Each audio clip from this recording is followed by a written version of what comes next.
Boker Tov, Parashat Toledot. Il y a plusieurs sujets dans la paracha. Aujourd'hui, nous allons parler de Yaakov et Esav au moment de leur enfance. Il y a Yaakov et Esav qui sont nés. Et la Torah nous dit Vaïgdelu hane'arim, les enfants ont grandi. Vaïhi Esav ish yodea tzaïd. Esav a grandi. Il était un homme qui connaît, qui sait la chasse, qui sait comment chasser. Ish sadeh, il sait comment travailler dans le champ. Yaakov, Ishtam. Yaakov, c'est un homme sage.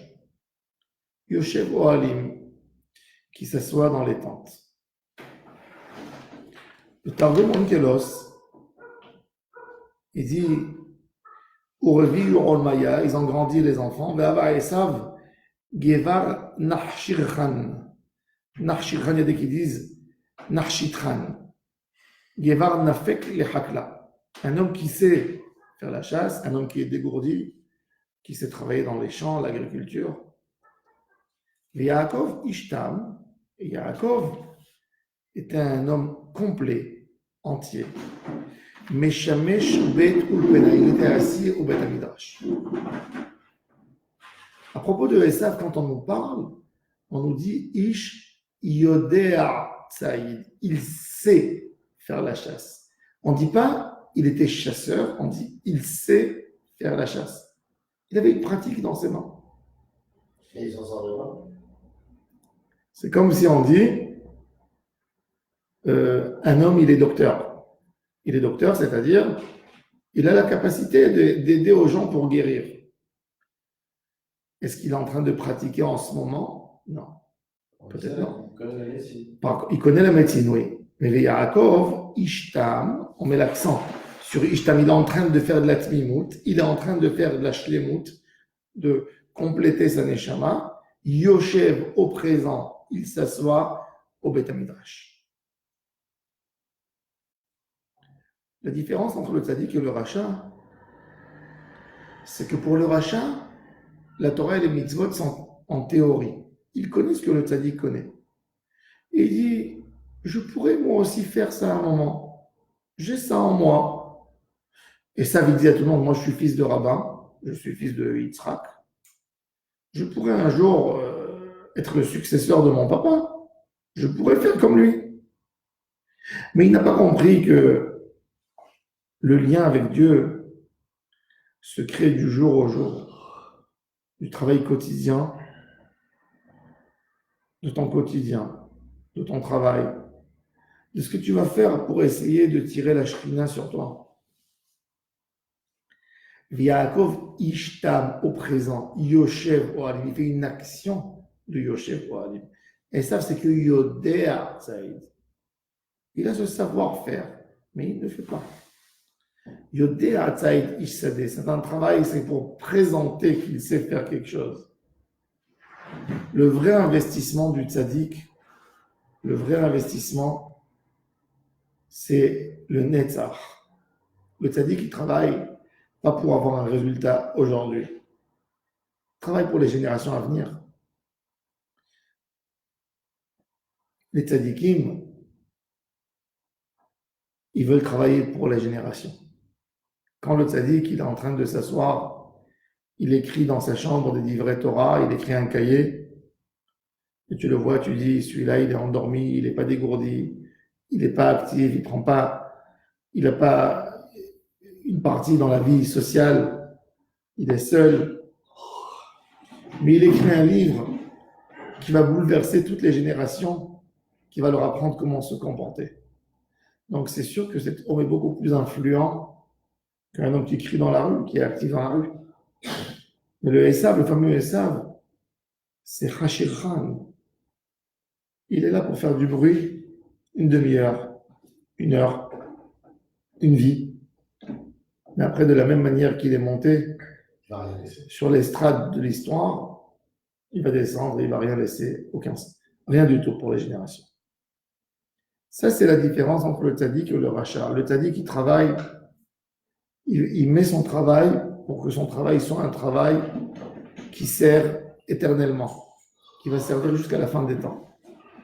Ça, c'est le travail de Yaakov Avinu. Et c'est pour ça que Yaakov Avinu a baissé la tête, parti en exil, est sorti. N'était pas là en pense qu'il s'est fait léser. Il a décidé d'accomplir et de réaliser la volonté d'Hachem qui a dit à Abraham, ta descendance descendra dans un pays étrange et ils seront esclaves. Et Yaakov sait, il en est conscient, qu'il va descendre à l'exil. Il baisse la tête et il sort parce qu'il comprend que le rôle des tzadikim ne se termine pas à une génération. Dans la vie de l'Occident, la vie de ce monde, de ce Olam Hazé, veut profiter vite et le plus possible qu'on peut. Comme ils disent les Rechaïm, Achol Veshato, mangeant, voyons, buvons. Kimachanamou, demain on va mourir. Il faut profiter, il faut avaler le monde le plus possible qu'on peut, il faut en profiter. Ça, c'est un regard d'un rachat, de quelqu'un qui pense qu'il n'y a rien d'autre. Finalement, le travail du tzaddik, c'est un travail éternel de tous les temps. Les gens, des fois, peuvent s'éloigner dans des idées fausses, parce qu'ils ont une récompense en un seul moment. Mais à un moment, le monde, il te montre comment le monde est menteur. Le monde est menteur. Le sage nous raconte une histoire sur un des plus mauvais des traites de l'âme Israël, qui s'appelait Yosef Machita. Yosef Machita était un monsieur que quand les Grecs ont voulu détruire le peuple juif, ils sont rentrés à Jérusalem, mais ils ne voulaient pas que le peuple se révolte contre eux, et quand ils vont entrer dans le temple, tout le monde va s'unir contre eux, vont sortir avec des couteaux, des armes. Ils ont dit, on va détruire le temple par des juifs. Donc ils ont dit, celui qui rentre au temple des juifs, il peut prendre ce qu'il veut, c'est à lui. Il y avait un juif qui n'était pas du tout religieux, qui s'appelait Yosef Machita. Il n'avait aucun respect pour Dieu.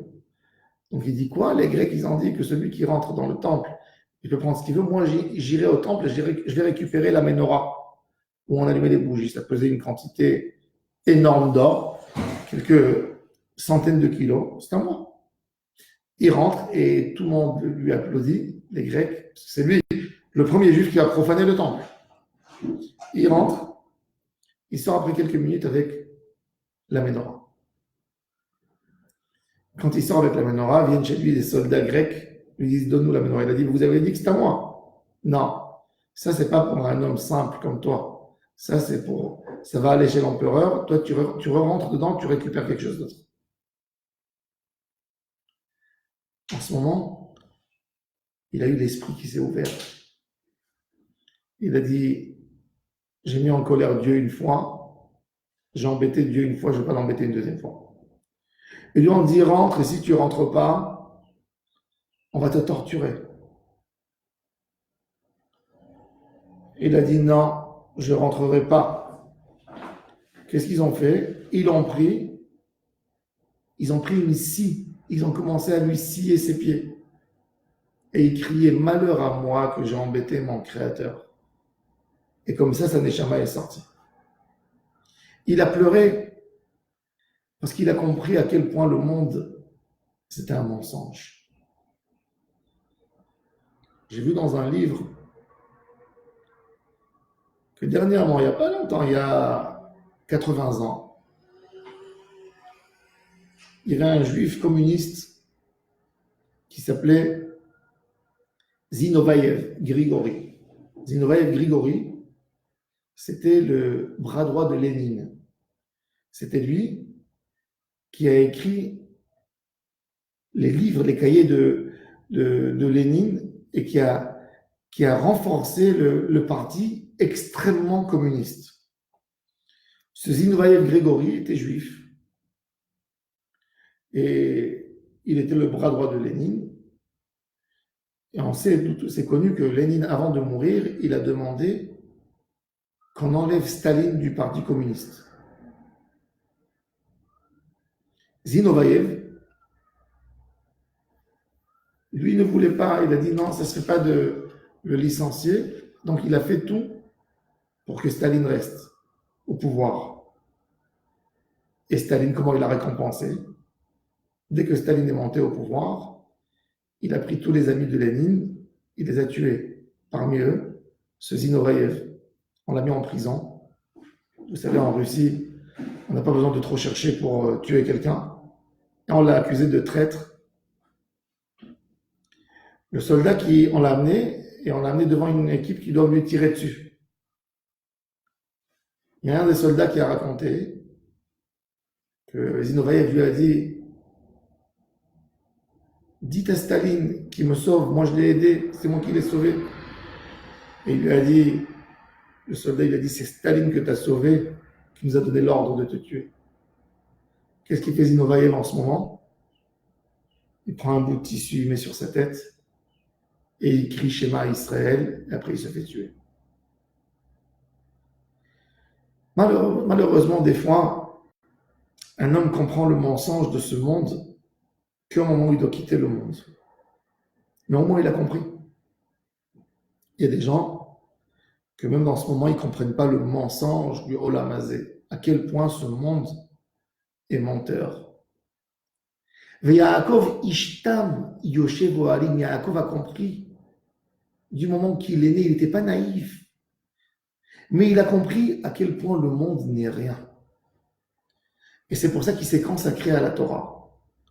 Contrairement à son frère Esav, qui est influencé par les merveilles qu'il voit dehors dans le champ, qui est toujours dans la rue, qui cherche les nouveautés, les nouvelles choses. Yaakov Avinu, avec sa naïveté, entre guillemets, était le successeur de Yitzhak et celui qui a fondé Am Israël, qui a amené 12 enfants dans le monde et qui a créé la nation de Am Israël.